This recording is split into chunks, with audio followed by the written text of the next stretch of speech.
There it goes. Okay. All right, let's go live with it.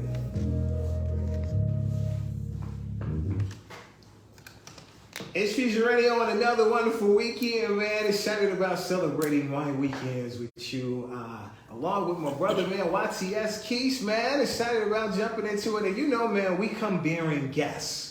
What do we mean by that is some awesome people that are doing some awesome things right here, man. We always show love to them and say to ourselves, man, look, let us not only share them with you, but let us also, you know what I mean, of course, give you a chance to hear some of that dope vibe music that they got. Or if they're an entrepreneur, you know, get a chance to get their story as to, you know, what made them decide to go into entrepreneurship and everything. So I got my brother right here, Noor, in the building. And man, you know the cool thing is we were talking earlier, you know, what we call like the pre-interview. 100% right. And you know, we found out that we're both from the same college, man. Our alma mater is Columbia College, Chicago. Yep. So, man, like definitely want to get into your experience about that, man. But wanted to get into first, man. Just give us a little bit of background information on who you are as an artist and then a person. Okay, for sure. Well, once again, my name is Noor. You know, I appreciate being here for 88.9. But yeah, I'm a Chicago artist, born and raised. I went towards like hip hop for quite a minute since like 2013. I'm kind of making a whole 180 switch up when it comes to R&B and pop with hip hop elements. But like I said, a little bit about me. You know, I'm an Indian rapper. You know, I'm trying to make a name for myself as well, and it's something that I really want to head towards, and with inspiring people and making sure that they want to do what they want to do in their lives without any obstacles coming their way. So that's kind of what I'm about, you know. And when it comes to my music, I can go from lyrical hip hop and, you know, just barring out to also just being melodic and slow and chill with it and just talking about daily life and, you know, the struggles of that too. Or maybe just, you know, messing around and finding out what's good with everything in that sense. Okay, first off, you know, Brian, it's the first show of the year, 2023. Like, I'm excited. Like, that's crazy because if you think about it, that means he's the first artist that we're going to interview for the year. So, like, that's special in a sense. So, I want to thank you for coming to Fusion Radio. So, for the people that's not familiar with you and your movement and stuff like that, like, how did you come up with your name? Noor, well, my name is Noorani. So, when it comes to Noor, there's an Arabic meaning to it. It means divine light. And in my own personal mission in this world, I feel like I want to spread that light to everybody else. You know, with that, it's through music. I want to make sure I can inspire others. Like how I was saying before, you know, shine that light, spread it as much as I can, and kind of go from there. Making sure I can touch people's hearts. I guess that's kind of where it's at. That's what music does, right? You know. Oh, for sure. See, that's what I'm talking about. You bring the positive vibes to the first show of the year. That's what I'm talking about. 100%. So on your bucket list, man, you had down, man, you want to talk about being Muslim and being South Asian in the hip hop space, man. Like, why is that important for you to talk about with the listening audience? You know, I think there's a lot of stigmas when it comes to Islam. You know, I feel like when it comes to cities like Chicago and other places like that, it's not too much of a stigma. But when it comes to around the world, around the U.S., you know, little pockets of everywhere. First of all, when it comes to the hip hop scene, it's not you don't see too many, you know, South Asian artists around. I feel like that's something that, you know, new gen kind of gets towards in that sense. But when it comes to being a Muslim in daily life, I think that's something that I really want to talk about. Just because ever since 9/11, it's always been like really shaky, right? I've gotten my fair share of random selections, quote unquote, when I'm at the airport and stuff, right? And I know how people be looking at others in that sense, and I've experienced the way of, you know, discrimination, stuff like that, because I've been Muslim. And it's a lot of stuff that a lot of minorities and people of color go through, and it's just another layer of everything as well. So kind of talking about it more, making, you know, giving more awareness and challenging that stigma of Islam is what I feel like my job is too on the side when it comes to being an artist. It's crazy you say that though, because I never heard of a South Asian artist though. Like, as far as like in the hip hop community, like I know there's people like that are of South Asian like descent, have that in their family, but I never heard nobody say like they're a South Asian artist though. So like that's kind of cool. That's different though, because with music, you know, it's all different type of ways to make music. 100%. It's all different type of forms of making music. So like, well, you never know. You might end up coming up with a new genre of music. Hey, you never know. Exactly. I could be making some, you know, Bollywood, hip hop, pop fusion. Who knows? There's so many subgenres nowadays. It doesn't really matter in that sense. But I do want to bring up a point when it comes to what you're talking about. Like, not a lot of people introduce themselves as South Asian artists. I feel like it's because of that very stigma. Like, oh, you're Indian. Can you even rap? Can you even do this? Blah blah blah. And I think a lot of people want to like frame themselves as somebody else. Like, Jay Sean back in the day, he's Indian. Who would have thought? Like, I didn't know that until like 2 years ago. Or I know Nav is like the only representation we have in the hip hop community, and he's cool. But I want to. I'm trying to emulate more of like the that alternative R&B hip hop scene that really like the Weeknd kind of ask, or when it comes to like Post Malone or whatever it may be. That's kind of like the route I'm trying to take it with too. Wait, I didn't know that. You know who Nav is, right? I didn't know you. Yeah, he's the first brown boy to get it popping, bro. That's what he means. That's. I didn't know that. So see, this is why, like, Fusion Radio is like so important to me, because I have this thing called classes in session. Now I don't have a pen out right now or my notebook, but like every time that we have somebody on the show, I feel like that I learned something that I absolutely did not know. Right. And it's like, it's like that lecture class that you like going to, which that's going to translate into us talking about Columbia College Chicago in a second.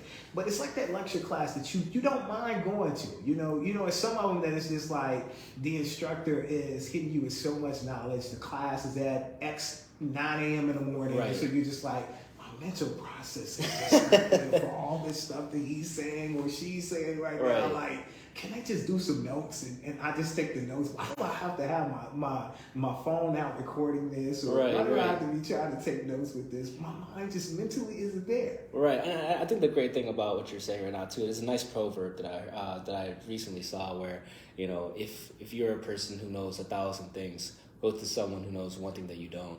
I think we can learn something from everybody. I feel like when it comes to pride and ego, and when it comes to intellect and knowledge, I don't think those two should be going in tandem. I feel like you got to play like the fool in a way. Have that beginner energy, just because you'll learn so much more. You'll be open to learning so much more about anything really. But yeah, no, you gotta have that Red Bull if you have a 9 a.m. class. That's why I wouldn't even go to my 9 a.m. classes. I would oversleep. I'd be like, 9:30. All right, I'm just gonna go back to bed. Right.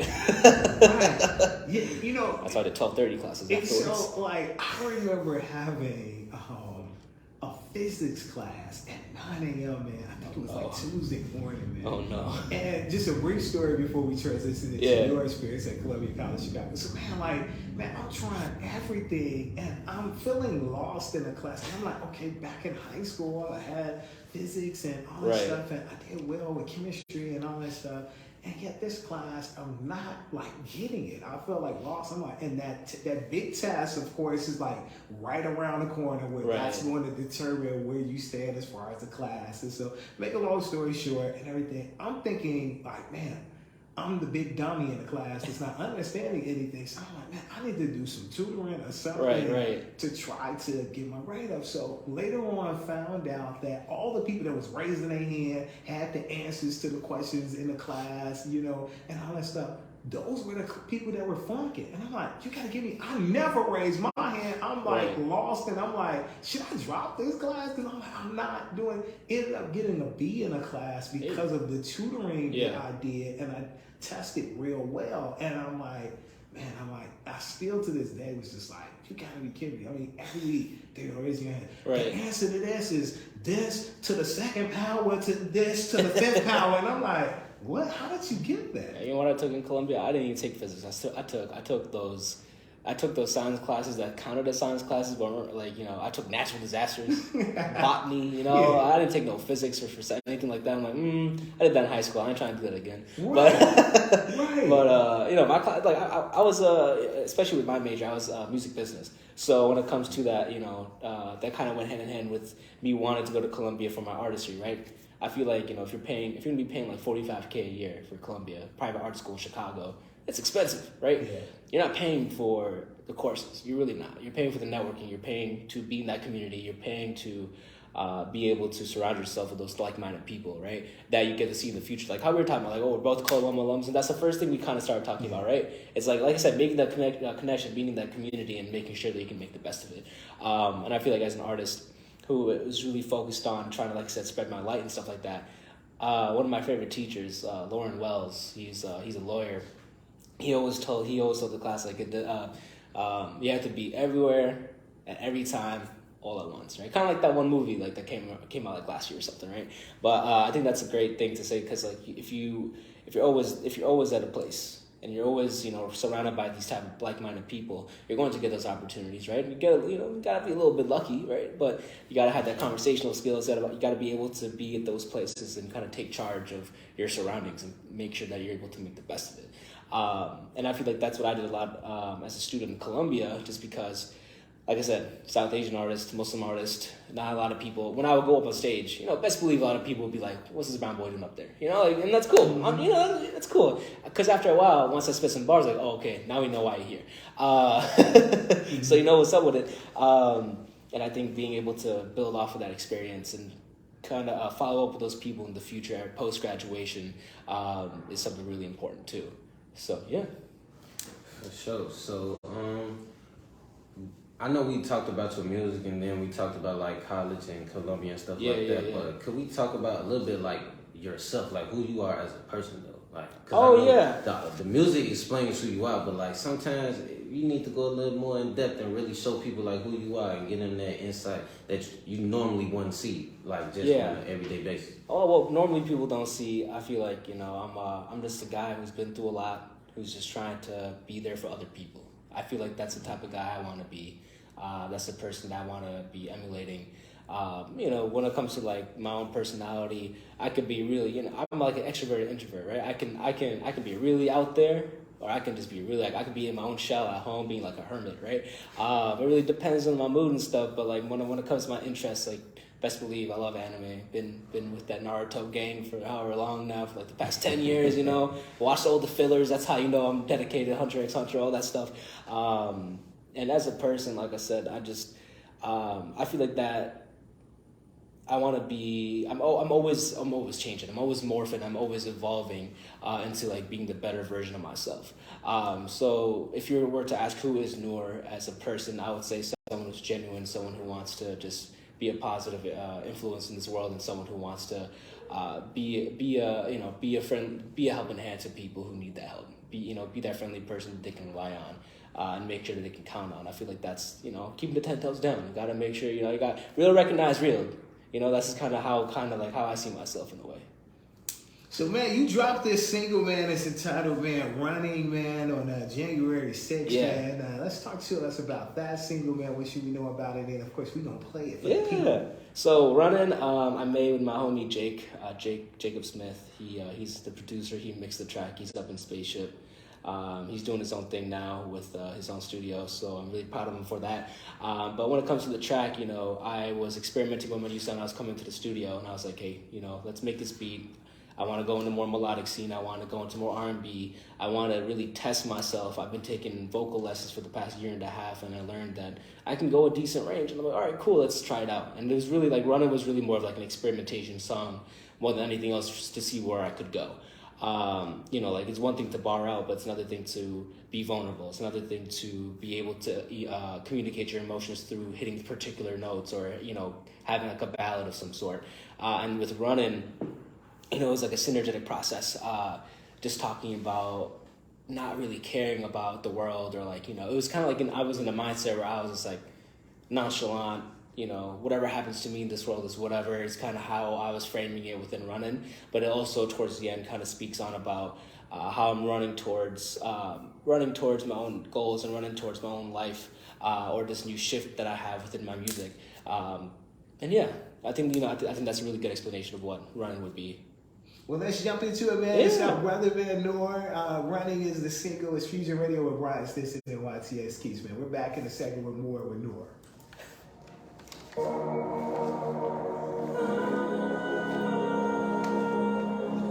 didn't swear, did I? Okay. That's what I was worried about. I'm like, oh no. Appreciate you. I'm not in the job. No, you're good. Oh, you're good.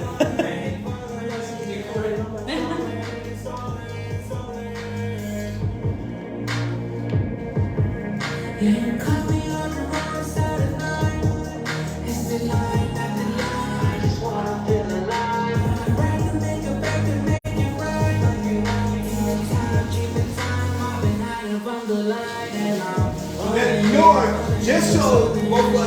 the other single was pronounced how? What's the pronunciation? For what? Now the other single that you said. Recluse? There you go. That one? Yeah. That one has a swear word. I'm not sure if you're playing No, that. I'll okay. forget. Oh, bet. Okay, perfect. Did I send you a radio version of that or no?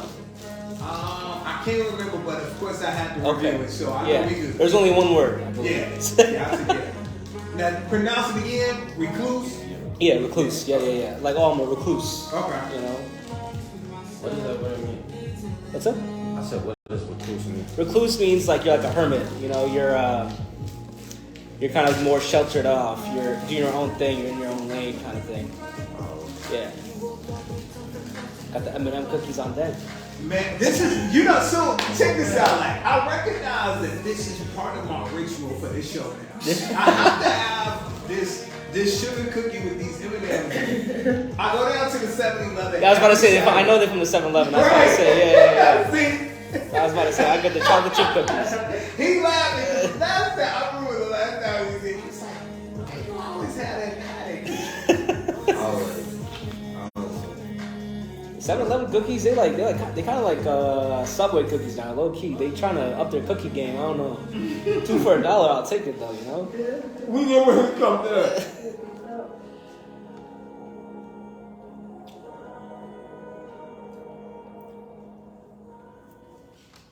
So we were talking about, those of you that's on Facebook Live and those of you that's listening on radio, we were talking about how every weekend I have to have these sugar cookies with the M&Ms on top of them, man, to definitely make this radio show crack, man, and everything. So definitely, no doubt, man.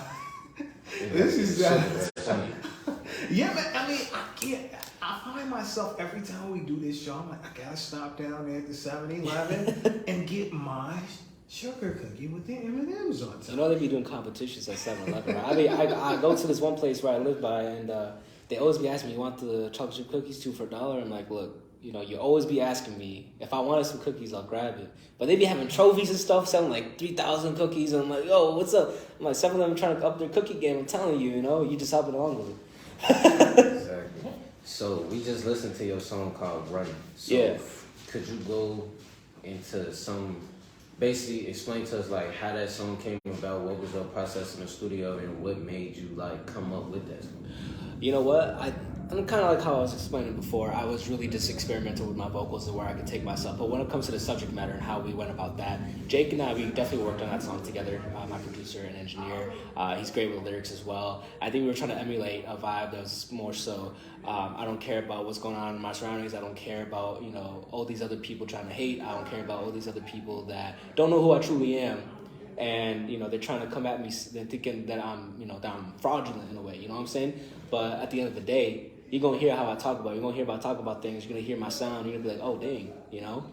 This guy, you know, he's real. And whoever's trying to still try, you know, whoever's still trying to get in my lane and stuff like that, you can't do it. You know, I think that's kind of like the vibe of the song that we're trying to emulate was this is something that is totally new. This is something that, you know, you can't be in my lane to be about it. This is kind of what it is. Okay. So like usually when you go about like making your songs and your different tracks and stuff like that, like is the process similar or is it different per song? Oh man, well I'll tell you, when I was doing more stuff on the hip hop side, I always have some stuff written out and then kind of go to the stew, do what I got to do. But when it comes to the new sound that I'm trying to go for now, really relying on my vocals and my hitting those notes and stuff like that. I come into the studio with nothing in mind. I get the beat the day before, I listen to it, I get some harmonies, maybe some melodies, some get some vibrato going in there, like whatever, do what you gotta do, and then like, oh, this sounds cool. All right, let me just I'll let my engineer know, we'll do something. Start with the background vocals. I feel like that's the best thing I do at the very beginning, and then we're like, all right, we got the background vocals, we got the melodies. What are we gonna talk about? And we're kind of like thinking, what are we gonna do? And we're like, oh, we got it. And then for Running, for example, I was like, and I was like, all right, now we need some words. I was like, running, running, running. And I'm like, okay, what comes after? Falling. I'm like, all right, cool. Wanted to make something catchy like that. And then really when it comes to the verse, I was like, that's kind of when I was like, dish out like more of a story, right? But when it comes to a song, you gotta have a catchy hook. So that was definitely important. Gotcha. Gotta have something stuck in your head after listening to it once or twice, because then you'll go back to it, and that's what I'm hoping for with with all my new fans that come up with after this interview, So, with just entertainment in general, it's a lot of fields and a lot of ways you can go as far as like entertainment. So, when did you really sit down and think to yourself like, okay, I want to go to music route. I want to express myself through music. I'm glad you asked that question, because I wasn't even supposed to be an artist. I was supposed to go to if I were to take the route that I wanted to take back in high school, I would be graduating from medical school right now. I wanted to go into neuroscience or oncology, which is like cancer, specializing in cancer, or maybe like cardiology, whatever it may be. I was gonna go to Loyola for psychology at a pre-med track, and I had a full ride to there, and I was just like, all right, I'm a senior in high school, I have this full ride to Loyola, I could become a doctor and make my parents proud, right? Or I can pursue my passion in music, because I was also doing that throughout the entirety of high school, and I was kind of more so doing it as a hobby. But I really wanted to, at the end of the day, I really wanted to help people. Like, that's in my life, that's what I see myself doing, just helping others. And if I'm trying to become a doctor, I'm gonna help people physically with their ailments, right? If it's like neuroscience, maybe I can, make some revolutionary, cause for Alzheimer's or whatever, do something, right? I wanted to help people physically, or I can go for music and help people spiritually, right? Mm-hmm. And I think when it comes to that, that's so much more powerful, to be able to help someone emotionally, mentally, spiritually, so many different assets or avenues you could take with that rather than physical ailments, right? Both are, both are more, very respectable kind of places to be in. But I feel like confining myself to medicine when it comes to helping people was something I didn't want to do. I felt like my heart was in music. And that's something that still coincides with my personal philosophy of helping people, is making sure that they can listen to what I do and, maybe become inspired and go, I know, like, I personally know a lot of people have come up to me saying, like, I'm really glad you're doing what you're doing. You've been doing this for like a decade now, and like, it's inspired me to go into music, or it's inspired me to go into culinary school, or it's inspired me to go into becoming a doctor. Whatever you want to do, I say do it. I say keep on going. And I feel like that's why I'm still in music, because I can't be a hypocrite to myself and tell other people to pursue their own passions when I'm not even pursuing my own. No, that one thing that stuck out to me though is you just said you had a full ride to go to Loyola to be an doctor. And instead of doing that, you chose to be an artist. Columbia.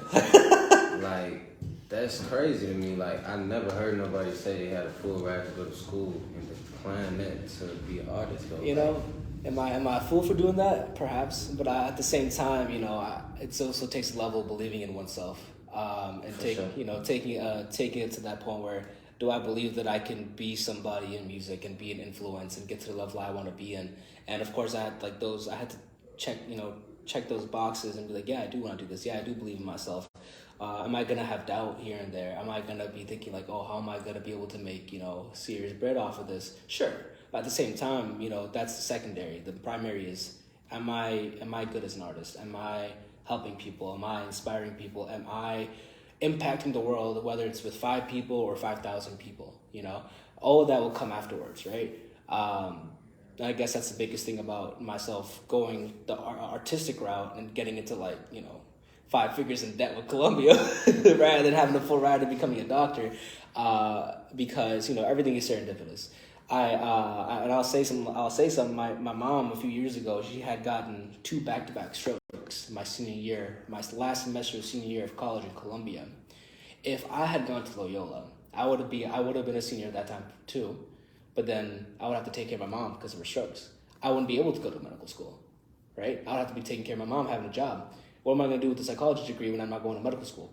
Not much, right? So like that serendipitous moments. It's like, oh, if this is the route I took, I would be in a different situation than where I am now. Whereas since I graduated from Columbia, I was able to get a job right off the bat, take care of my mom, and still work on music, right? So thinking about it that way, where I'm like, if I took this route, I would be in a standstill. Even though I would be debt-free, even though I would have a psychology degree, I would have to wait 2 more years, 3 more years to go to medical school. I would have been, going now in that sense, just from that experience. But, she's chilling though. She recovered. Don't you know? I see y'all have some sad faces. Like I brought the mood down. She good. She good. It's as if nothing ever happened. So I'm really happy about that too. But taking those 2 years to take care of the bills and stuff like that really also helped shape me as an artist too, because it gave me more fuel to talk about my experiences. Right. I feel like pain is something that can be shared. I feel like pain is something that everyone experiences, and I feel like that is something that we can all relate to. And I feel like that's where that inspiration comes from.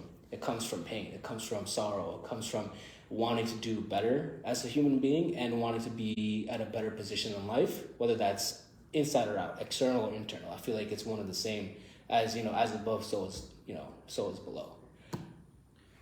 Low key, he kind of just low key blew me away a little bit. Because, see, with me being an artist and him being an artist, but it's a little different though, because the man just said he had the opportunity to become a doctor, full ride scholarship to become a doctor. So instead of doing that, he chose to be an artist. So it's like he chose to impact the world differently. You feel me? Right. He could have chose to impact the world by saving lives and doing it the physical way, but instead of doing that, he did it the spiritual and the mental way by using music. So 100%. It's like, when you look at the aspect, it's like, it's still powerful being an artist. You can still change lives and stuff like that, but it's like, that's crazy to me though. Like, I don't know if I would have did that though. I don't know. Like, cause it's like, he had a guaranteed good job, basically. Like, being a doctor in some type of way, you're gonna make good money because you're saving lives. So instead of doing that, you chose this path, which is the uncertain path, this path that you don't know what is going to happen. Because it might be good days and then it's going to be bad days. So it's like 100%, yeah. That speaks testament to you. And like you said, actually believing in yourself and feeling like what you're doing is actually like beneficial. Right. So like I appreciate that as an artist. Like that speaks value though. I really appreciate it. And like I said, when it comes to the life path I chose, when it comes to like my mom's health conditions way back when, if I had taken that medical route, I would have to wait 2-3 years for me to be able to go to medical school after graduating from college. And what would I do, with that time? I wouldn't even be like I said, I'd probably be a doctor like right now after all these years, and then try to get a bag, right? But ever since like from now till before then, it'd still be unknown even after that. Even if I graduated from Loyola with a psychology degree or what may have you. So yeah, like I said, universe works in mysterious ways. Man, Noor, man, what a conversation, man, right here, man. Like, go philosophical here. Like, man, dope conversation, man. Social media-wise, man, how can they stay in tune with you, man? Visual-wise, man, direct them to visually where they can go. Yeah. Well, mainly I post on Instagram. You can find me at Music by Noor. That's Noor. Best way to remember that, it's not older, it's Noor. That's on Instagram, Twitter, Facebook, all that. Music by Noor. If you want to find me, if you want to find my music, there's a lot of Noors on Spotify for some reason, and I'm not the only one. There's like 20 of them. So if you type in Noor Runnin' or Noor Phoenix, which is my old projects, you'll be able to find me. Another shout out to my other tracks, Noor, Who I Am.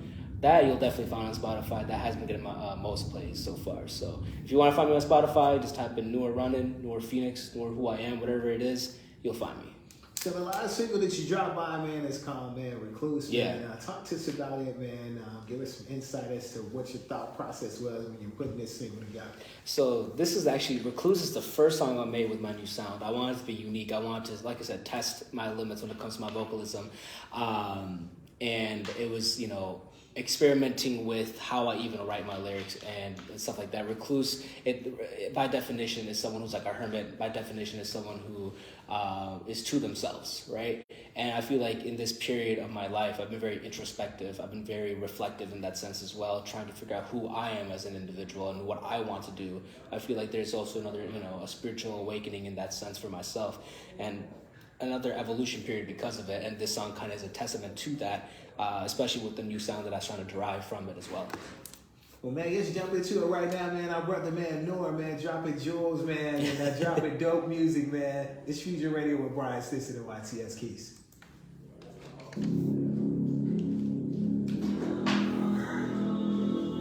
This is dope. I appreciate y'all. See? You gotta make sure you get some texts before you leave. All right. What's the deal, my boy? All right.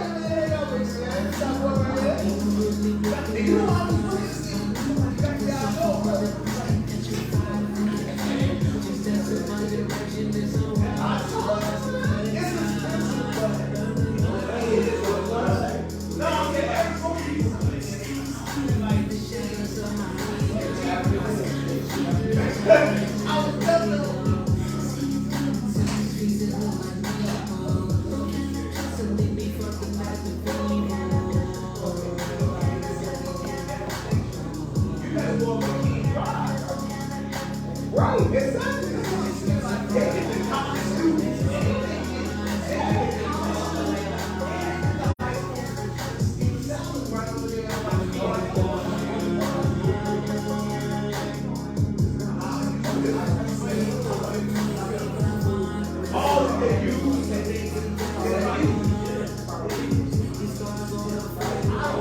say you're an artist yourself, right?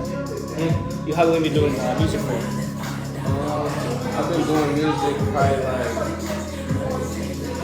since like 2016. Okay, yeah. That's when I got.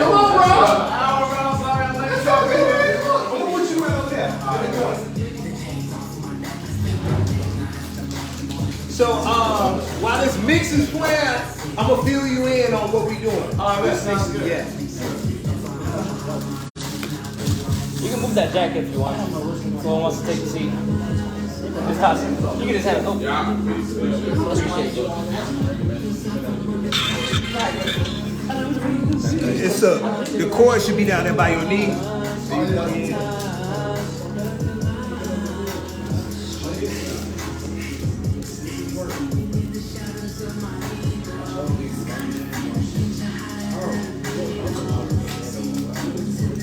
What's up, everyone?